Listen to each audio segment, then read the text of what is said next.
Hey everyone, my name is Shannon Moisey and I'm excited to share with you my project today. So let's get started.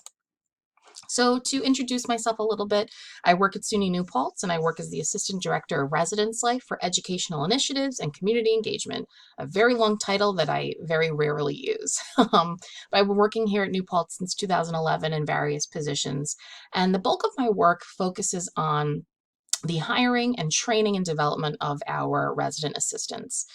These are student leaders on campus. We have approximately 115 of them employed, anywhere between 7 to 10 per residence hall.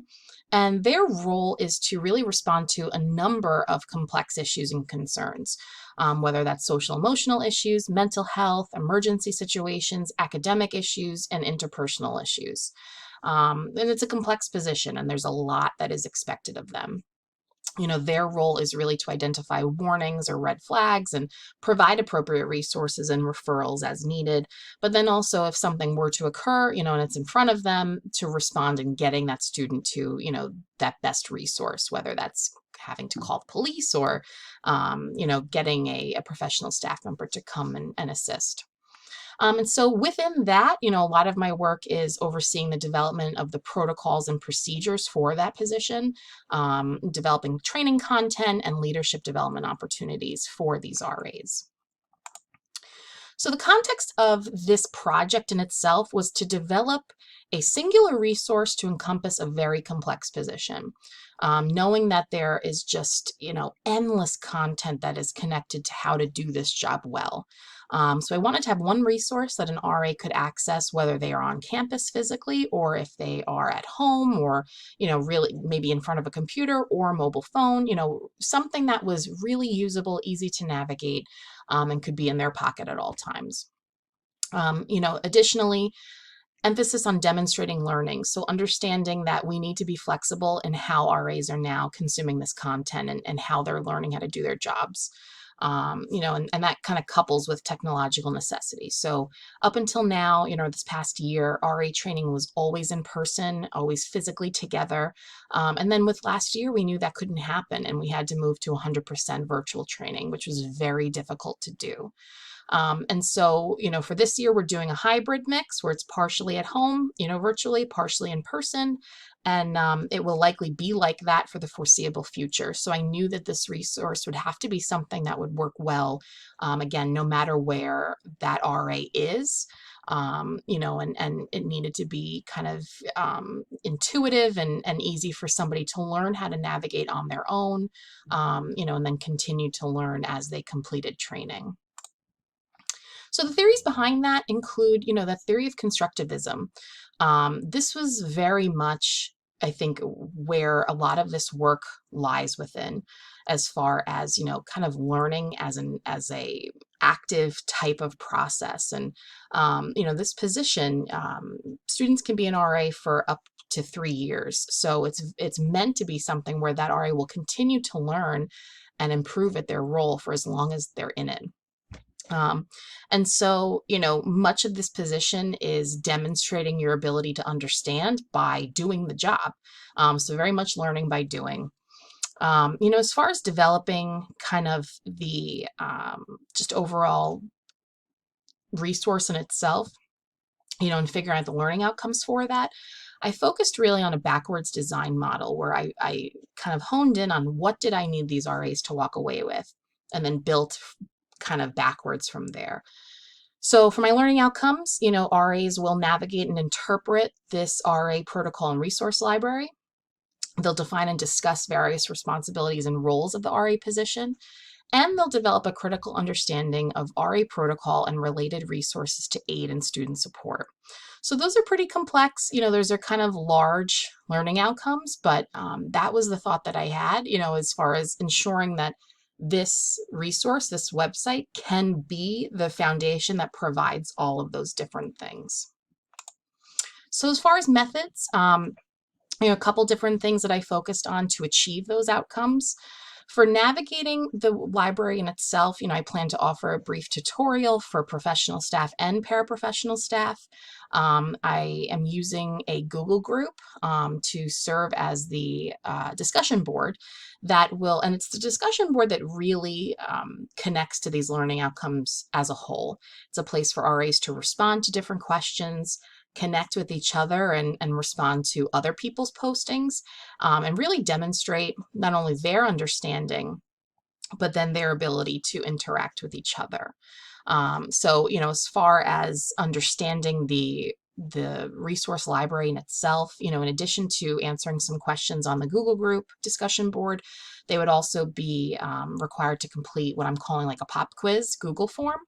And that is just a very brief survey that asks them questions about navigating the website. So it might say something like, if you needed to look for resources on, mental health support, where would you go? And it's really just ensuring that they have reviewed the website and they can just generally get an idea of how to navigate it.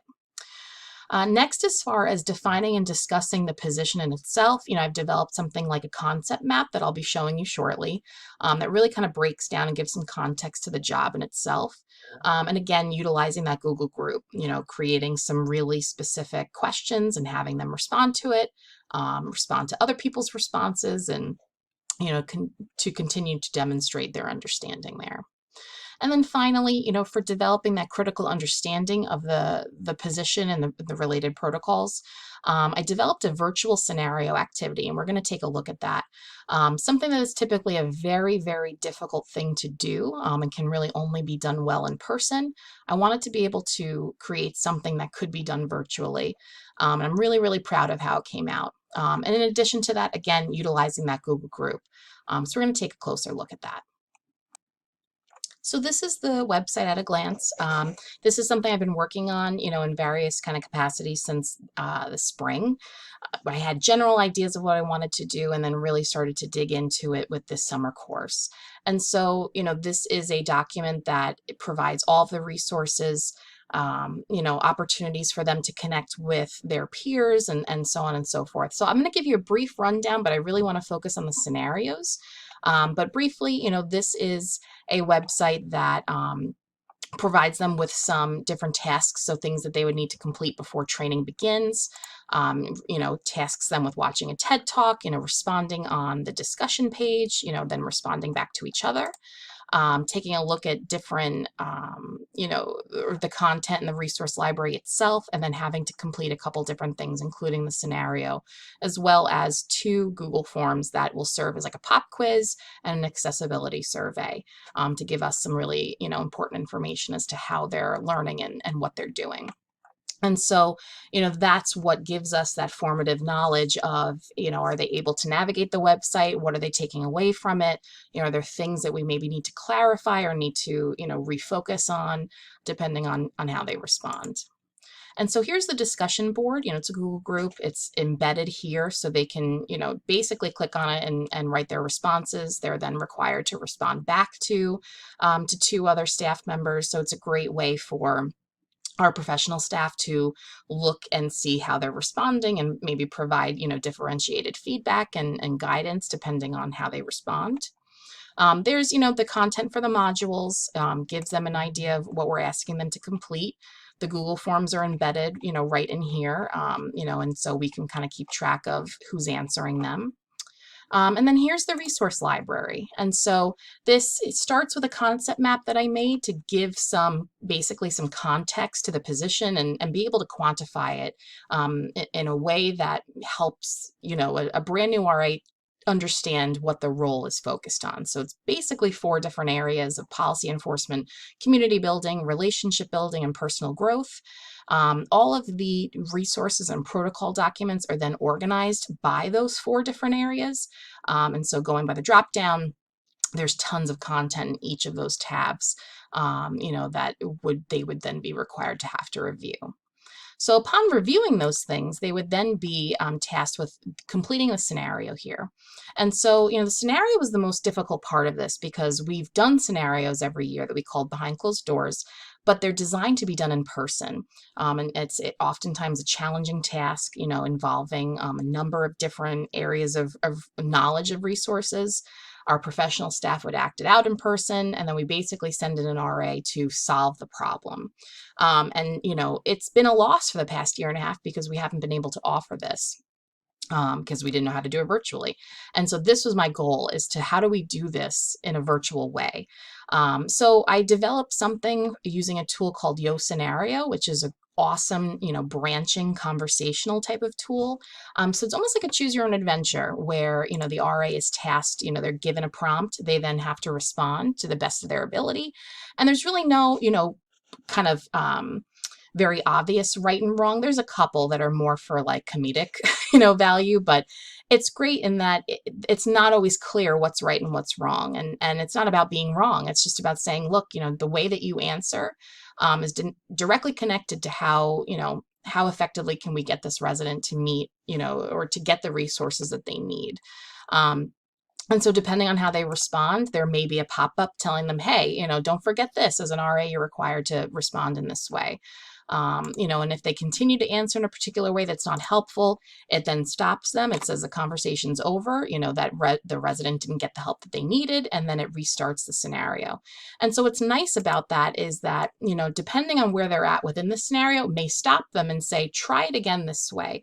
And so, an RA can do this scenario 4 or 5 times and get some different information every time.